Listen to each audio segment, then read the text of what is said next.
Anglers and harpoonists, freshen up your crankbait, extend your telescopic rod, and a tasty little worm just for me. How fortuitous. I swear to you, Talk Tall to Me was this big. That's really good.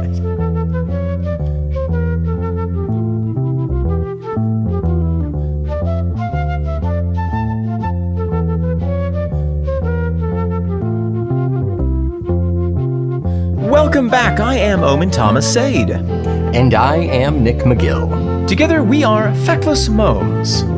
And this, my minnows and monsters, is Talk Tall to Me. A bright spinning lure in the dark waters of Prog Rock, in which Needlefish Nick and Olive Flounder Omen will get hooked on every shiny song that Peshur rock band Jethro Tull has ever baited with sweet sounds. We will go trolling through the torrents of Teacher, net enormous notes worth of North Sea oil, and fashion a fly fit for a fat man. And if we can avoid getting filleted by the world's ickiest ichthyologists, we may stand half a chance of developing from flute fries to syncopation smolts, from bottom feeders to flying fishes, and yes, you can join our school as we seek our own white whale, not a fish, the Prague pickerel, the spawning Scotsman sculpin, the kilted kipper, Ian Airbladder Anderson. Nick, if we keep this up, we could make a krilling. The best part was the not a fish. I mean, that was all very good. I didn't realize Lovely. there's so many types of fish out there. Go ahead. There are lots of fish. You didn't even say goldfish, Omen. Didn't have time. Yeah. Nick, what brings you in today? Well, my back is a little achy, but we'll address that later. Today we are actually addressing the last song off of the Zealotgene. Seems improbable, and yet here we are. It zipped right by track 12 off of the 2022 release, the Zealotgene. This is The Fisherman of Ephesus. Very exciting. Before we jump into it, though, I just want to caveat, it is finally feeling very nice in upstate New York and central New York, so I have windows open. There may be birds. There may be traffic. If it's too distracting, write and let me know. I just want to caveat. I pride myself on like really clean audio, but I'm giving it a shot here. A little more ambiance. I pride myself on prefacing literally everything. And usually it works out, yeah. Before I speak, Nick, I have something important to say. Oh yeah, please. That was it. That was the joke. No, I get it. Okay. Okay, so that's all. That's all I wanted to say. Please have patience. I love you. If it really bugs you, I can record with the windows closed. We'll literally record it all again. Yeah. No. We've had to do that once or twice, and that was the worst thing in the world. Why don't we dive in to this deep water dogfish All right. I've got my snorkel. and have a loach listen? Oh, dolphin's not fish either.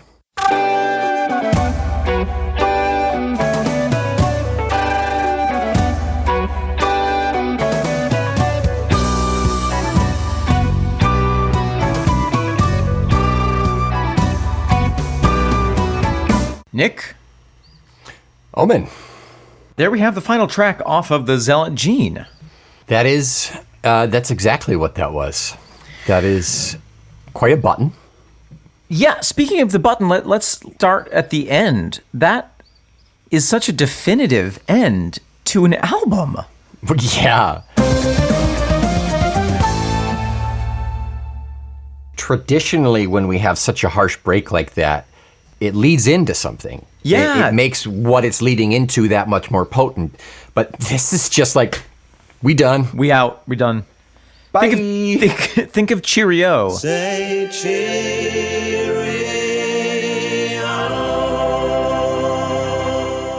That's like such a classic example of the ending of a Tull album for us. You know, this like very gentle fading off into the distance. Sweet. Yeah. I'm sure there are other examples that contradict that, but this seems very much not abrupt, I would say, but definitive. I think I'd go so far as to say abrupt. It's really stark. Would you say brusque? I would say brusque if I had to, but abrupt, yeah. No, I mean, you listen to it for the first time.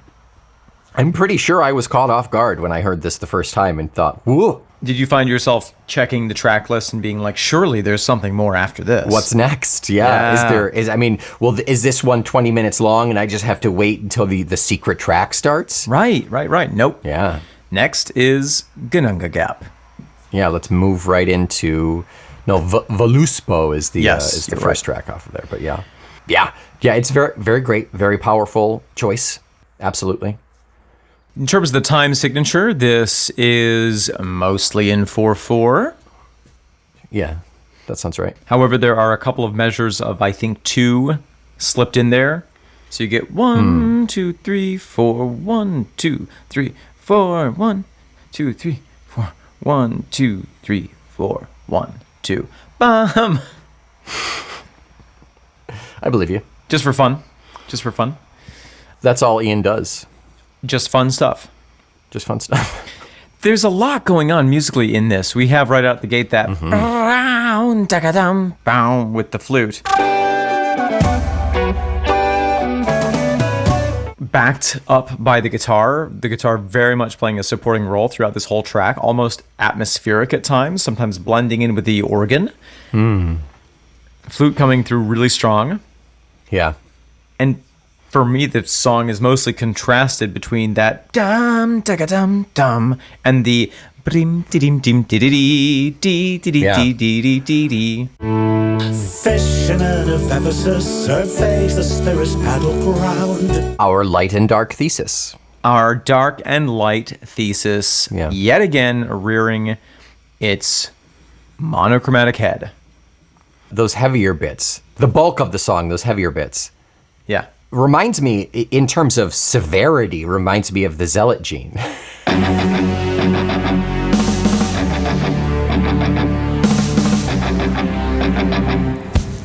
This is on the album, The Zealot Gene. Is it? Is it now? It is. Yeah, but you're right. I mean, like we're now all the way through the album. We can really start talking with some level of intelligence. We won't say what that level is. I mean, it reminds me of the song, The Zealot Gene. Not like, you know what, that reminds me of the album. No, you're right. It does. The song itself, I see exactly what you're saying. But it's also interesting to start looking at the album as a whole. Yeah, absolutely. And when we get into content-wise, I mean, it really does wrap it up. When we get into those lyrics, it is the finality of that story that it's kind of the last chapter of how everything kind of pans out. Again, that first half, bits and bobs here and there, no cohesive story, but this whole second half has been about the J-Man. J-Man CeeLo. J-Man CeeLo. There's some really fun details in here. We have a really fabulous counterbeat on the hi-hat. That cymbal. I love that. Yes. It's so fun. Really, really great. Castle line sits waiting quietly for the telltale nibble to reveal. That counterbeat traditionally in the home of the mandolin, right? Isn't that particularly where the mandolin lives? Yeah, on the backbeat, sure. Yeah. There is another point that I failed to identify where in the track it is, but there's a point where Ian is singing something very kind of straightforwardly melodic, and the drum, the percussion is going. Ooh. It's really got some strange kind of almost jazzy feelings going on there.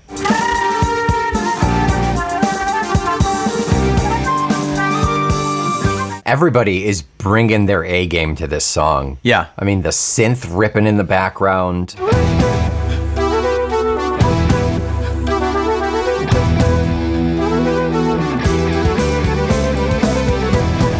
The guitar, the really chewy guitar.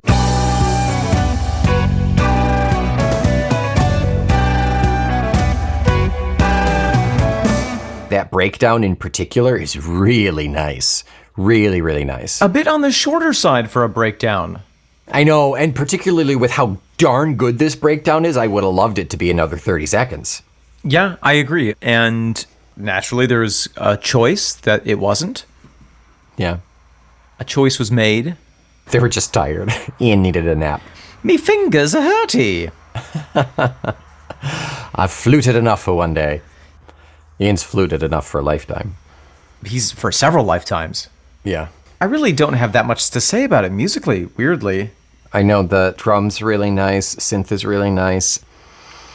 It does follow that rough trajectory of light and dark just over the life of the album as well. We have the dark songs, we have the light songs, we have the dark songs. This has both of those bits. Yes, absolutely. The dark light.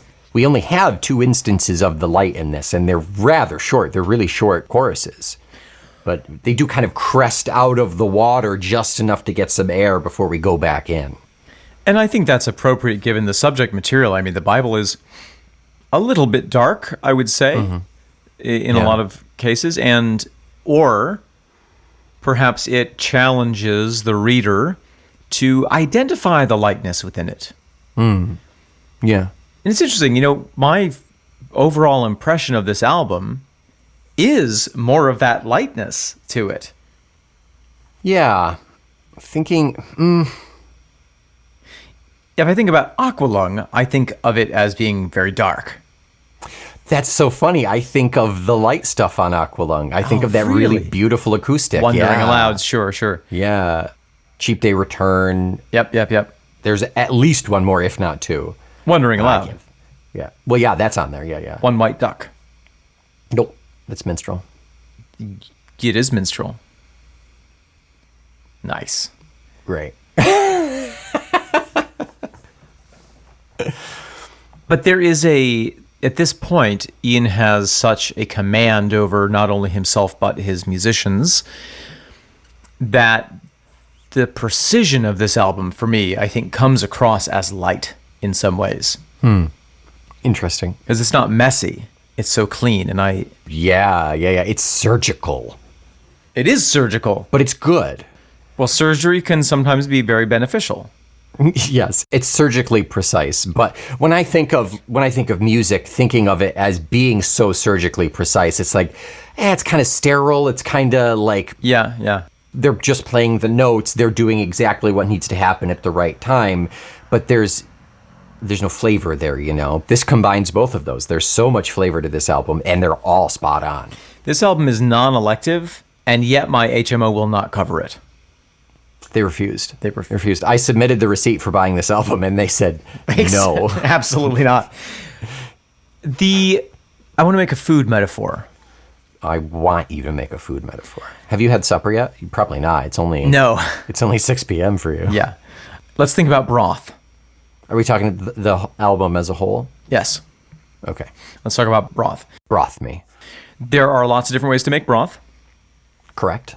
And I made a banging split pea soup last week. It was so good. So good. so proud of you. Sorry, continue. Broth is usually made by boiling various disparate elements in water, and then those flavors combine. But, one way to do it is just dump all that stuff in a pot, let it boil, kind of fish out some of the stuff, and then you have a broth with bits, Yes. with extra pulp.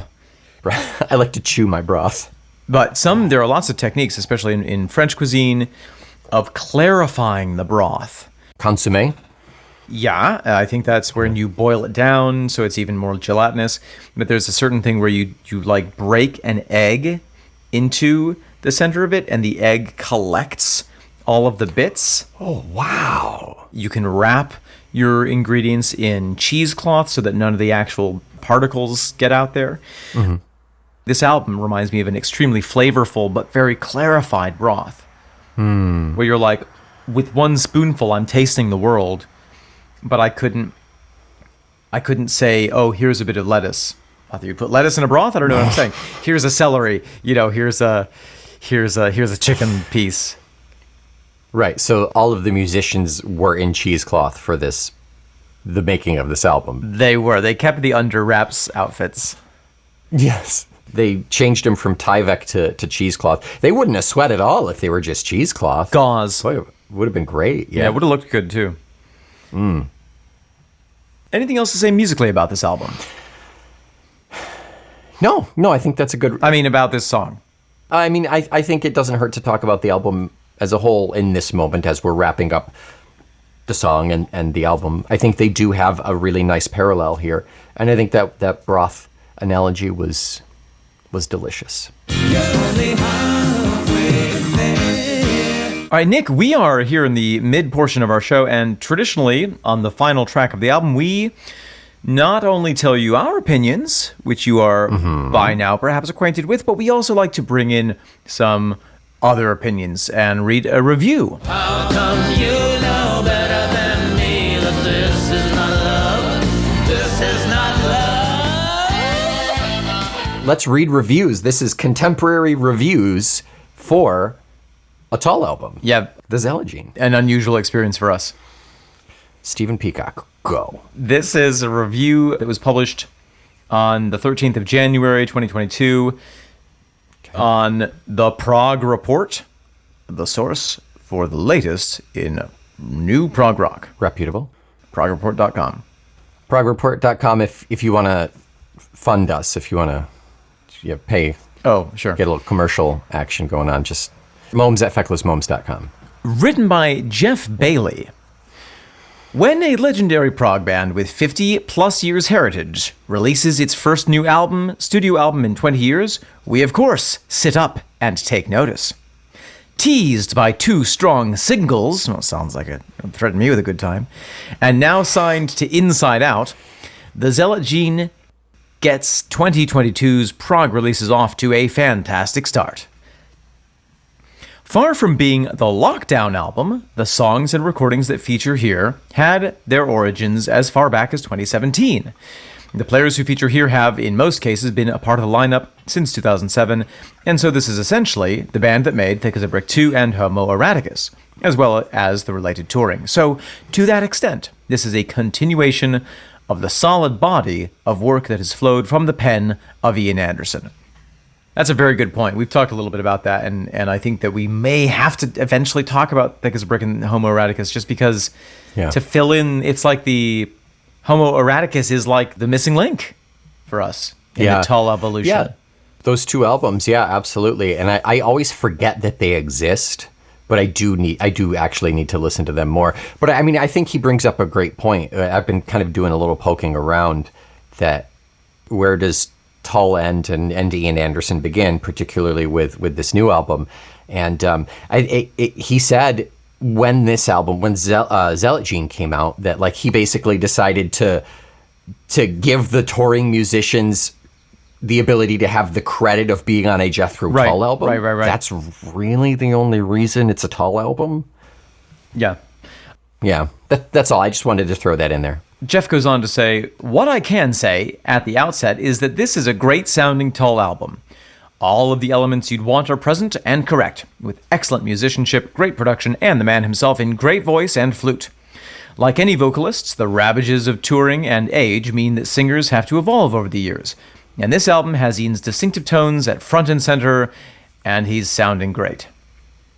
He goes on to talk about a little bit of the idea behind the album, some of the particular human emotions or traits, does a little bit of a song-by-song breakdown with certain songs. He goes on a couple more things, then finally says, while not a concept album as such, the Zealogene is a very worthy entry into the Jethro Tull catalog. It shows that Ian's songwriting and arranging skills are still at the top of their game, and that lyrically he's still poking and prodding us to make us think. Yeah. That's not bad. That's really positive. Yeah, it's relevant. He takes us there. I've got another album here if you want to compast and contrare. That was not intentional. This is on the classic rock website, loudersound.com. Oh, I've heard of them. Written by Hugh Fielder, February 7th, 2022. The Zealogene is light, bright, tight, and recognizably Jethro Tull. Fact. Oh, but that's the one that only gave him 3 stars, right? It's a very positive headline. Adding to the confusion is that most of the members of Jethro Tull also appear on Ian Anderson's solo records, all of which begs the question, what is the difference between a Jethro Tull album and an Ian Anderson solo album? The answer, of course, lies at the personal discretion of Ian Anderson. The Zealot Gene is a collection of 12 songs covering various aspects of the human condition, so no surprises there. There is a theme that binds them together, however, the Holy Bible. Each song title is followed by a reference to specific verses in the Bible that have spurred Anderson into lyrical action. The connection is not always easy to make, and sometimes you're better off just going with his words, although he can take some unraveling at times. But that's all part of the plan. I think, that is to say, unless you're really prepared to do a deep dive into the biblical context. Which, who would be crazy enough to do that? Who would be crazy enough to do that every week? I haven't seen my son in weeks. He does say, but there are times when you yearn for a heavy guitar riff from the long-departed Martin Barre to add some heavy rock dynamics. Mm-hmm. Yeah, it's not a negative review. It's interesting that he only gave it 3 stars. Yeah. It sounds like a 4-star. I mean, there are legitimate complaints. It sounds like a 4-star. I would say overall that nothing in these reviews that I've read are things that are radically groundbreaking from what we ourselves have said in our listening to of this rock and roll album. We are the feckless momes.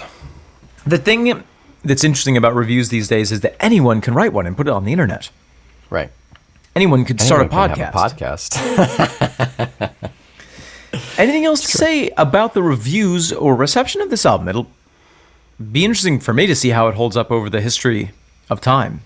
Yeah, I think just being in the few tall circles that I am, and I'm not terribly active, but just seeing people's opinions. You just lie there. I just lie there. They do the rest.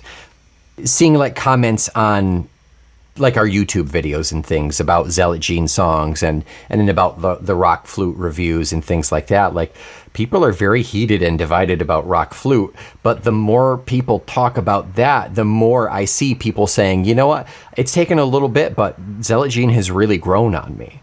So, I mean, it's classic Tull. It takes time to sink in. That's why Ian has to keep putting out new albums so that people will form a consensus about the previous one. Yeah, that's it. We'll like the last album. We'll always like the last album. The penultimate one. Yeah. The last meaning the previous, yeah. Acts 5, lines 40 through 42. Let's hear it. Oh, okay. His speech persuaded them. They called the apostles in and had them flogged. Then they ordered them not to speak in the name of Jesus and let them go. The apostles left the Sanhedrin, rejoicing because they had been counted worthy of suffering disgrace for the name, capital N name. Day after day, in the temple courts and from house to house, they never stopped teaching and proclaiming the good news that Jesus is the Messiah. There it is. Who is the person at the center of this? I believe it to be John the Apostle. Apostle John, not John the Baptist. Different John, because John the Baptist was no more at this point. For those not terribly religious, we've all heard the word Messiah, but it translates to, the definition is the promised deliverer of the Jewish nation prophesied in the Hebrew Bible. While Omen is looking this up, I'm going to read the blurb for the Fisherman of Ephesus from this great big monster. The Great Big Zealot Gene special edition here. The Fisherman of Ephesus. And this is written by Ian. Tull performed in the Great Amphitheater in Ephesus in 1991, one of a handful of artists to have been allowed to do so, and I returned as a tourist some years later to see it in a different, more historical context. I imagine an old fisherman at the end of his days reeling in metaphorical fish in a slowly drying, silted harbor, the last to survive amongst his band of brothers who have met tragic ends. I think of this song as an expression of guilt for survival at the expense of others' demise. Survivors of shipwrecks, IED bombings, and air crashes often go through this mental torment. To live on without your comrades must be hard, especially for John, who was the apostle of love. Right, and the last one to die. Yeah. So Ephesus is a city in Greece. Yep. So really what this section is talking about is the aftermath of the death of Jesus and what happened.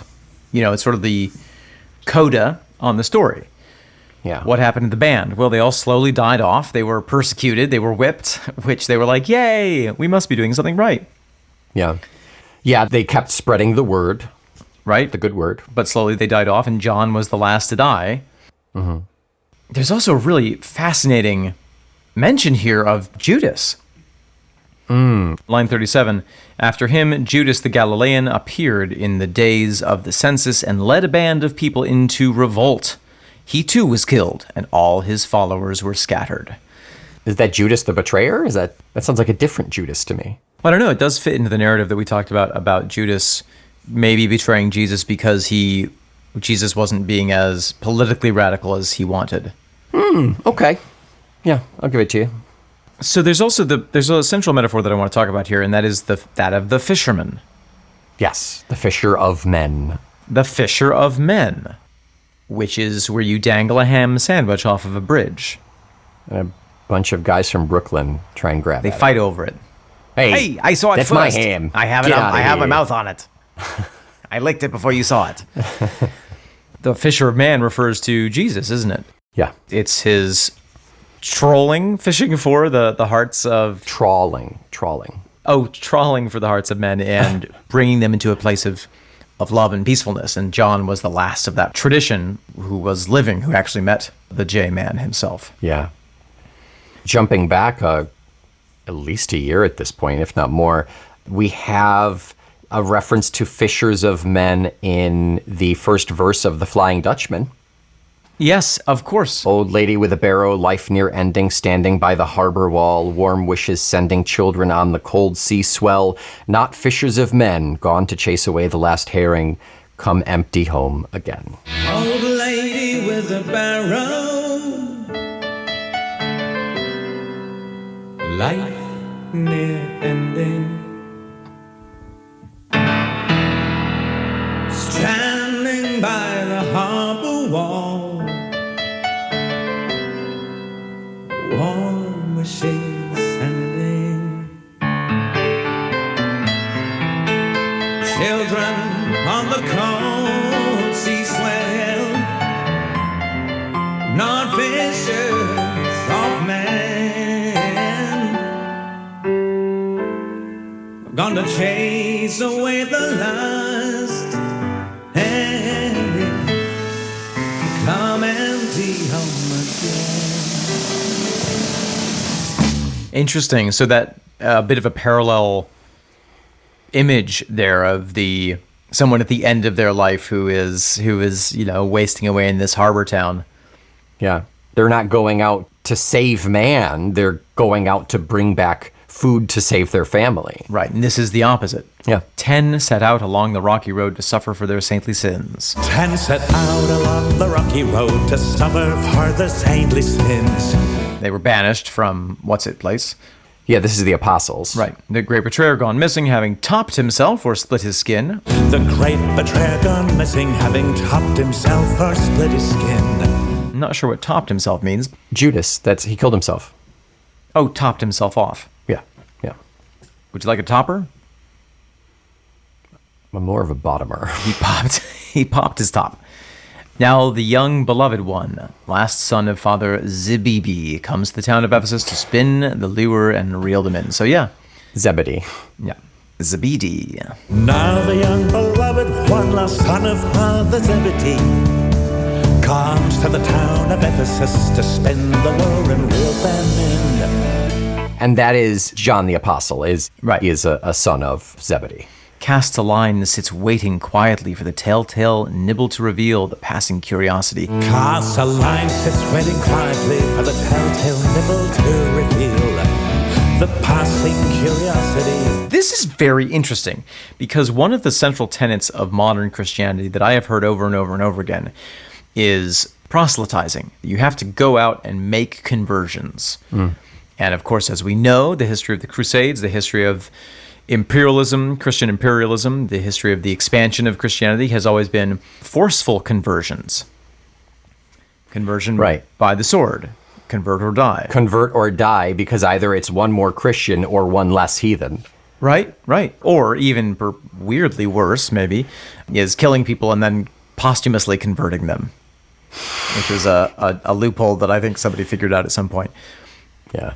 But this is the opposite. This is, I am going to sit here until somebody is curious enough about me to ask. That was how I dated in college. And that's why I was so lonely. Yeah. But, throwing out that line, what is the bait? Is it kindness? Is it gentleness? Is it love itself? And waiting till somebody nibbles on it and then reeling them in. Yeah. That John guy's really nice. What's his story? Sit down, children. Let me tell you about a little man. Are you ready, kids? Named Jesus. Is it the pirate from SpongeBob? Yes. Oh! Yeah. He died on a cross and he rose for your sins. Jesus Christ! Now, I would watch that show. That sounds fun. Jesus Christ, SquarePants? SquarePants, yes. Square robe. Square holes. Ooh, nice. Yes, because the nails were probably square. They would be in square. Yeah. Flag was flown, the story told of crucifix and stony crown. We know what that is. Flag was flown, a story told of crucifix and thorny crown. Hard to go on living with the guilt of chance survival. Hard to go on living with the guilt of chance survival. Ian, we just read in that blurb about survival syndrome, survival guilt. Right.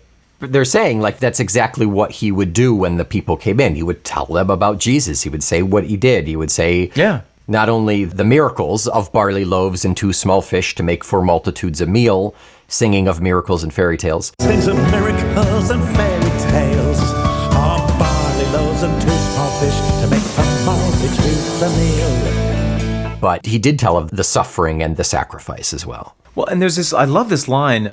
All alone, to fall from sky, crash landing on arrival, to walk again the rocky road, no martyrdom to comfort. All alone to fall from sky, crash landing on arrival.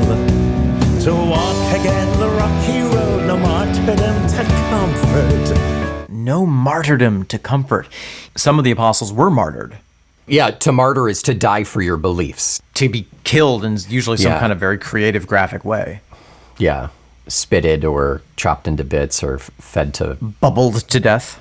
Mice bubbled to death. Yeah. And the fact that John has survived this long, even though he's still preaching, maybe he's not that terribly active, and that's why he has survived. And maybe there is that guilt there too, because he's waiting for fish to come to him, right? He's not going out there and preaching. Yeah. That's really interesting. He's not wearing the sandwich board and the neon lights. Which allowed him to live. It reminds me of the Klingon.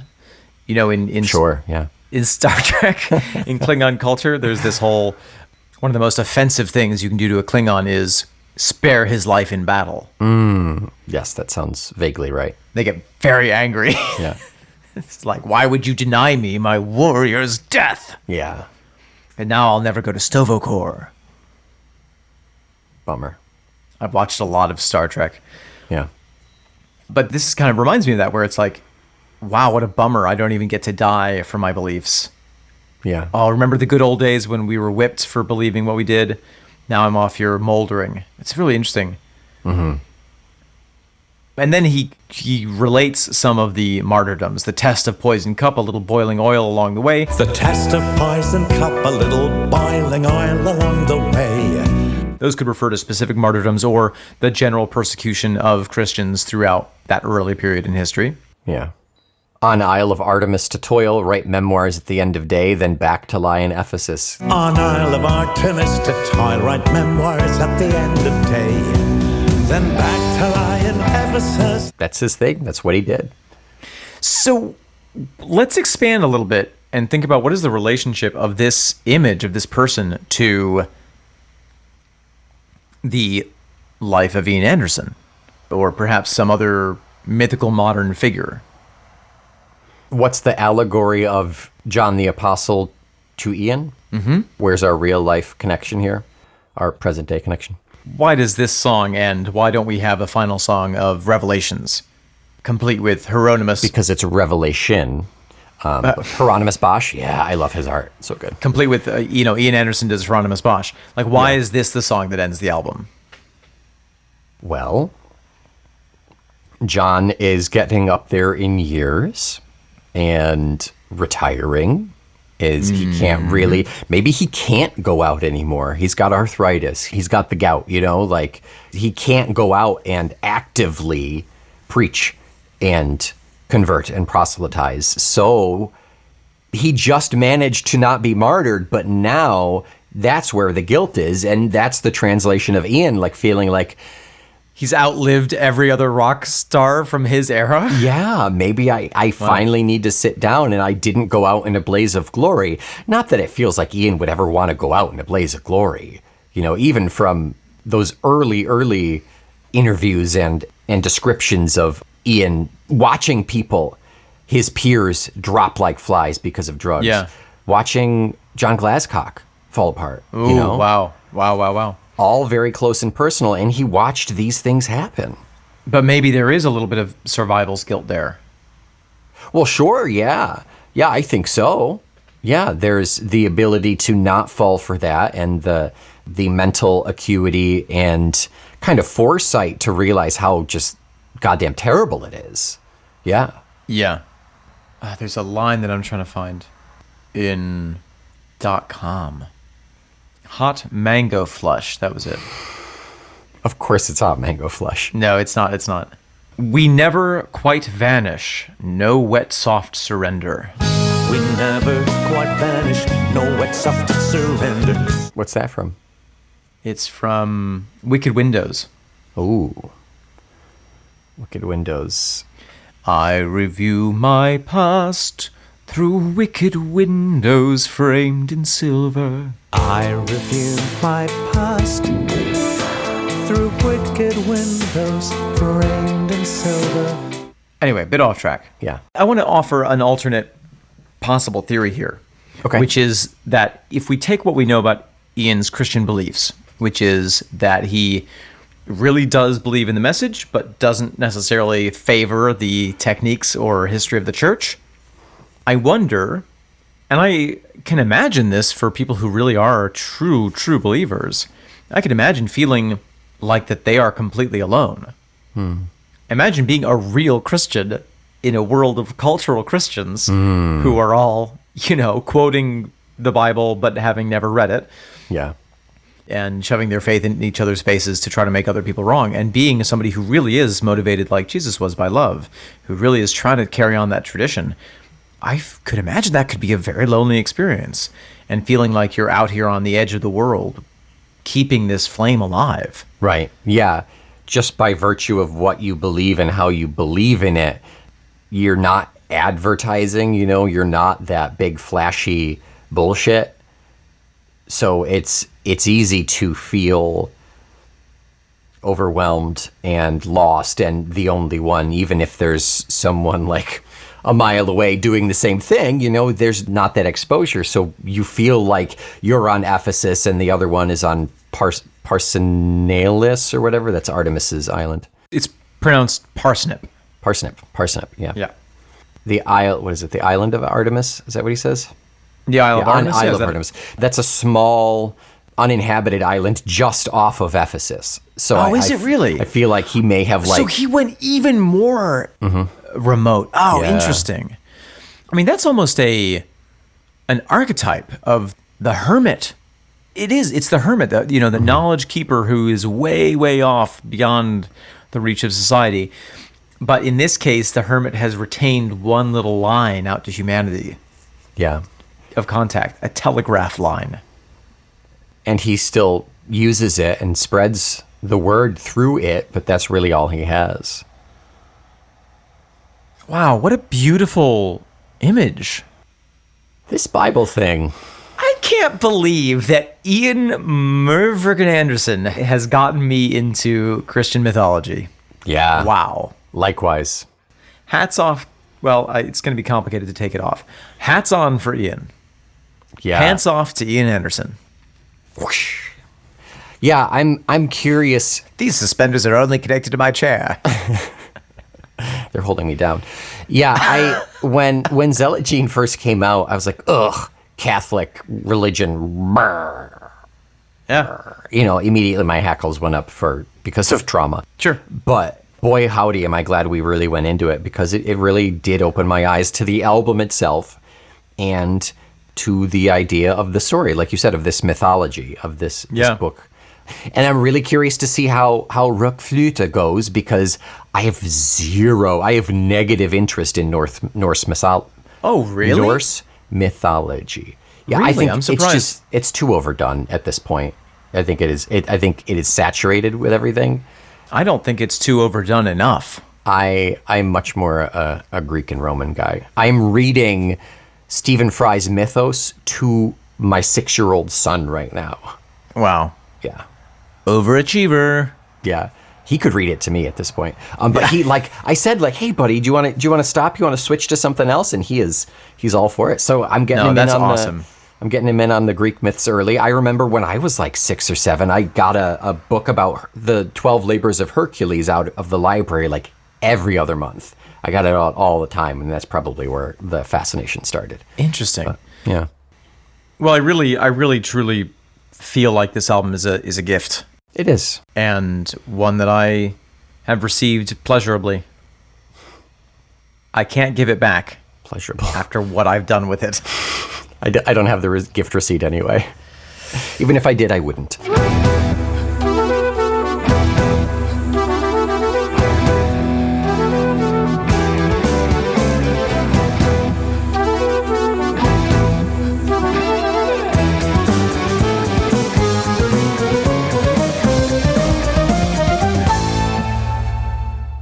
So what was your trajectory on this album?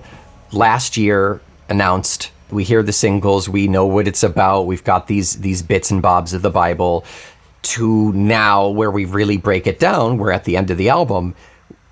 What's your journey been? I've loved it. I've loved it all the entire way. And what has surprised me about it is that I thought I was going to like it because it was a clever riff or a clever undercutting of Christianity. And actually it is, I have fallen in love with the love letter to the story of Christianity in a very unexpected way. But also it has confirmed for me this is some dangerous stuff. Like it's almost half and half. It's the dark and the light. It's that you have the real scary darkness of the Old Testament and the references to what humanity is capable of. Yeah. And at the same time, you have these amazing visions of what humanity is capable of. And, I mean, Old Testament also images of what God is capable of. If Sure. that's what you believe in, that God can do that. Sure. Yeah.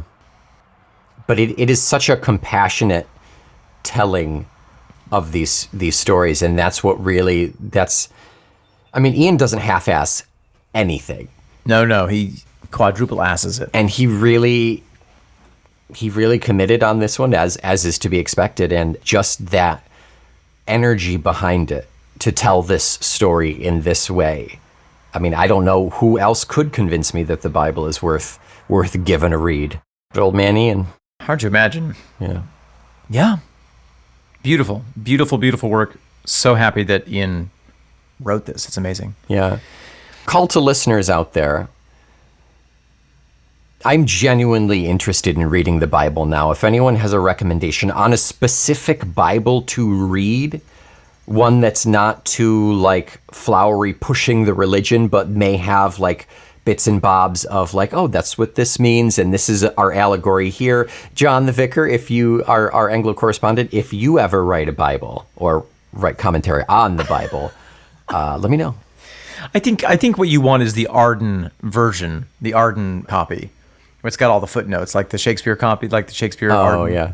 With the knights fighting snails drawn in the margin, and Hey, just absolutely. giant penises, monks on penises. Yeah, why not? That's the one I want, so find me that, please. Nick, what are we talking about next week here on Talk Tell to Me, the podcast?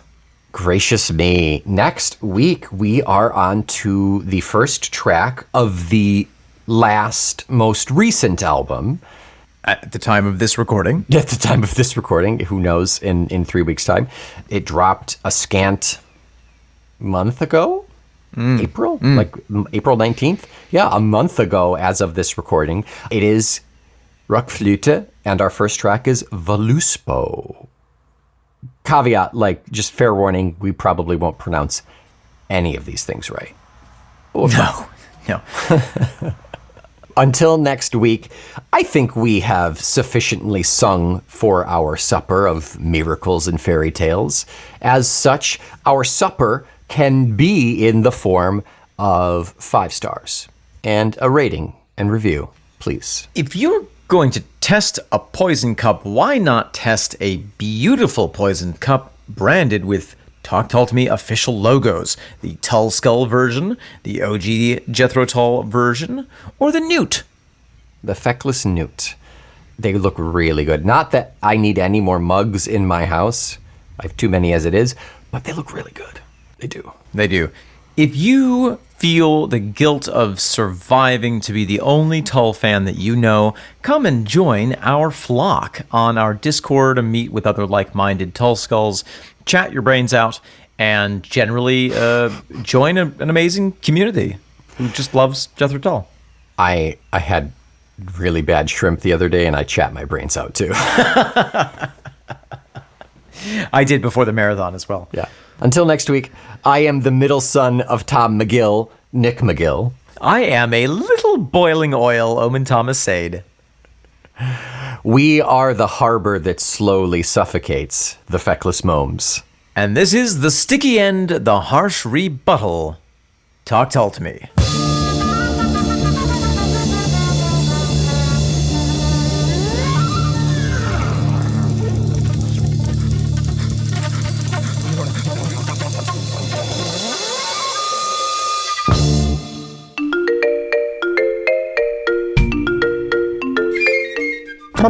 Is a proud member of the Feckless Momes.